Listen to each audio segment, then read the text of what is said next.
a este programa de Memorias de Lora, aquí en Onda Cero, Lora del Río.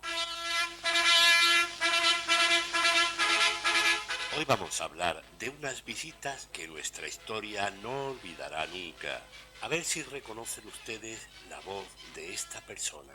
Españoles, habéis de perdonarme si irrumpo en la paz de vuestros hogares para haceros partícipes de las inquietudes del mundo en que vivimos.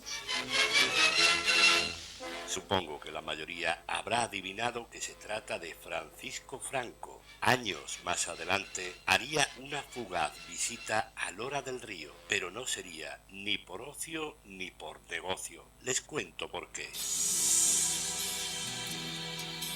En febrero de 1963 llovía intensamente sobre toda Andalucía.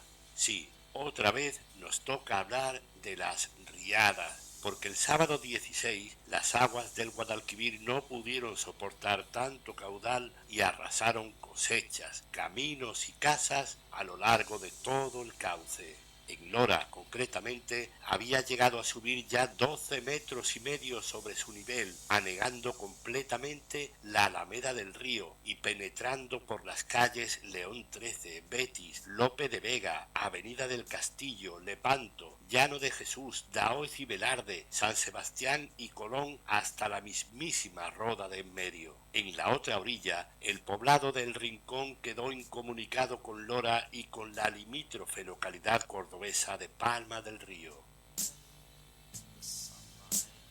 Más de 1.500 vecinos tuvieron que ser evacuados y alojados en locales públicos y en domicilios particulares. Se hundieron 17 viviendas. Decenas de chozos y chabolas fueron arrastrados por las aguas. 2 transformadores eléctricos quedaron inutilizados. Se perdieron cientos de cabezas de ganado. Miles de trabajadores quedaron sin empleo.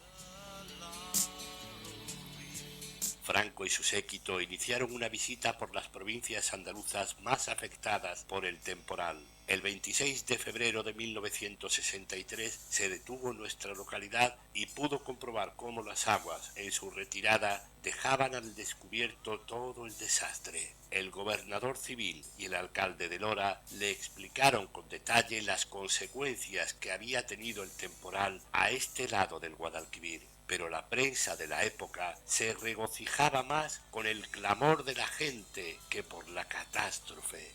Decía el diario ABC de Sevilla: el público se agolpa, cae la gente al suelo, se levanta, siguen al coche, corren tras él sin cesar de vitorear al caudillo, cuyo coche ha de aminorar la marcha. El entusiasmo no tiene límites.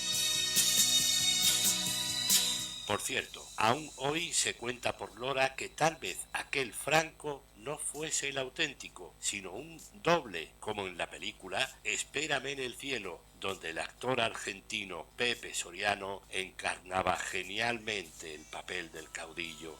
Espérame en el cielo. El 18 de julio, conmemoración del llamado alzamiento nacional, el gobernador civil de Sevilla y jefe provincial del movimiento, José Utrera Molina, regresaba a nuestra localidad. Llegaba acompañado por el cardenal arzobispo José María Bueno Monreal para inaugurar ni más ni menos que 1.050 viviendas y 9 locales comerciales en la zona de Los Pisos. Otras 36 viviendas de la cooperativa Nuestra Señora de Setefilla, 5 altísimos bloques de 8 plantas con ascensor que la gente bautizaría como Las Torretas, el Colegio Virgen de Setefilla, la pavimentación de la calle San Sebastián, la urbanización de la primera fase de la barriada de la Cruz, la ampliación del cementerio, alcantarillado y red de distribución de agua potable, alumbrado de la Alameda del Tren, obras de mejora en el edificio del ayuntamiento. Se anunció además la próxima construcción de una parroquia, un grupo escolar con 16 aulas y un instituto de enseñanza media. Y todo surgió y se aceleró con la visita de Franco a Lora a causa de unas graves inundaciones. A eso se le llama: no hay mal que por bien no venga. Espérame en el cielo. Pero en 1975, los días del mandatario español y los del férreo régimen que había mantenido durante casi 4 décadas estaban contados. En toda España se respiraba nerviosismo. Los temores de la guerra renacieron con fuerza, sobre todo entre la gente mayor que ya la sufrió en sus carnes y había sobrevivido para contarlo. Y en Lora, como en otros muchos pueblos y ciudades, los vecinos se reunían en las casas, hablaban en voz baja, rezaban entre murmullos y lloraban sus miedos en secreto. Tanta incertidumbre provocó que los precios subieran de una manera desorbitada. Pero, ¿saben cuánto costaban las cosas hasta ese momento? Por ejemplo, un televisor de 12 pulgadas en blanco y negro costaba una media de 10.750 pesetas, un litro de leche 20,95 pesetas, un periódico 8 pesetas, una barra de pan 9 pesetas, un kilo de azúcar 36,95 pesetas, un litro de aceite de oliva 72 pesetas, un litro de gasolina 24 pesetas, al cambio ahora serían 14 céntimos el litro. Una cerveza, 10 pesetas. Un kilo de patatas, 7 pesetas. El sueldo mínimo era de 122.400 pesetas al año. Si traducimos el salario mínimo de hoy, sería el equivalente a unos 2 millones de pesetas anuales.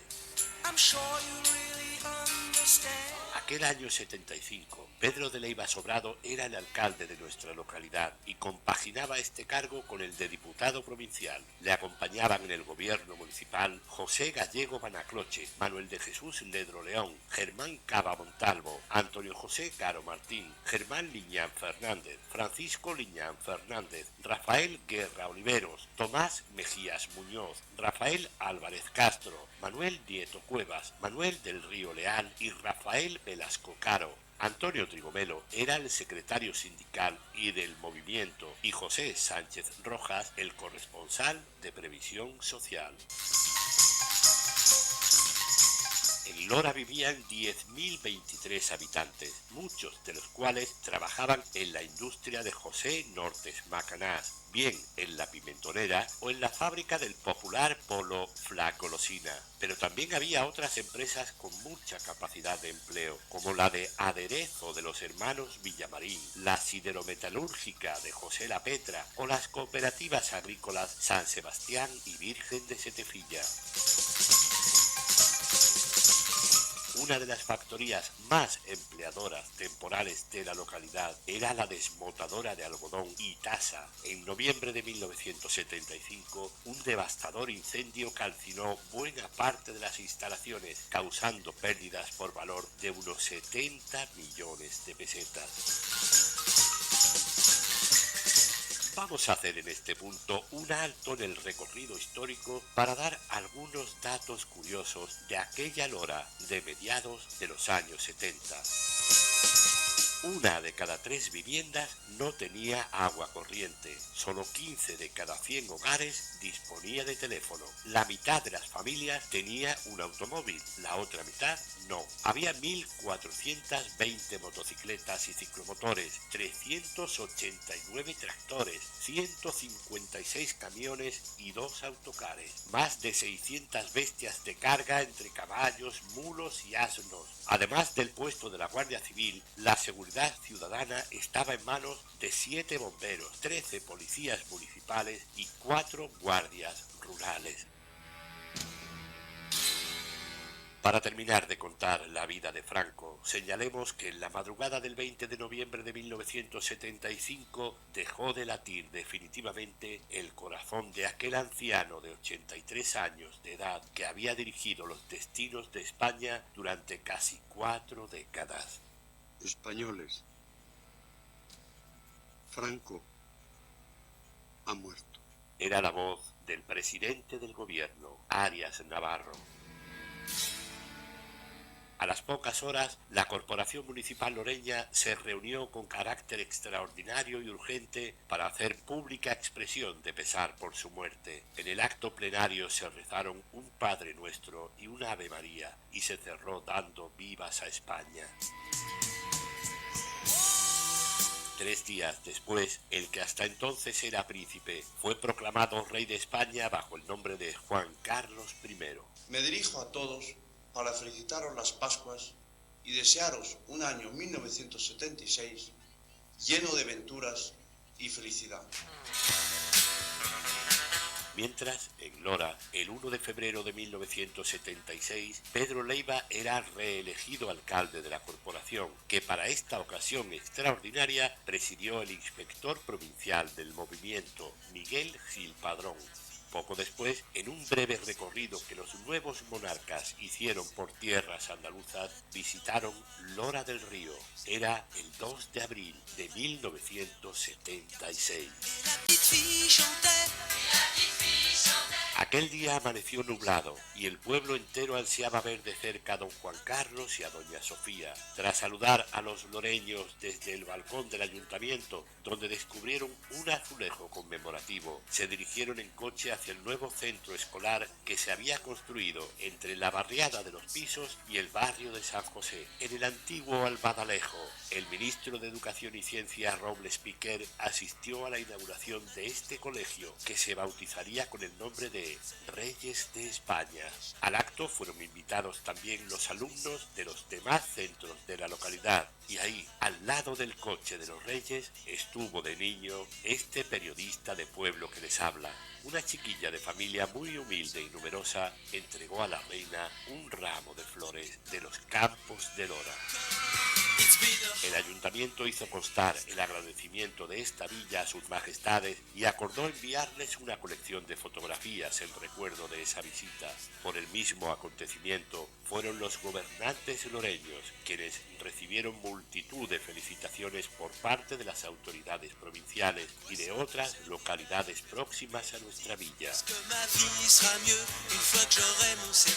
Y así, amigos oyentes, fue como Lora del Río recibió las visitas de los entonces máximos mandatarios españoles de sus respectivas épocas, Francisco Franco en 1963 y los Reyes de España en 1976.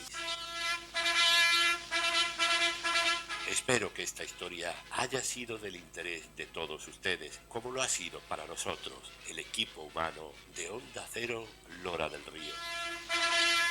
Hasta un nuevo programa de Memorias de Lora. Reciban un abrazo de Diego Delgado Díez.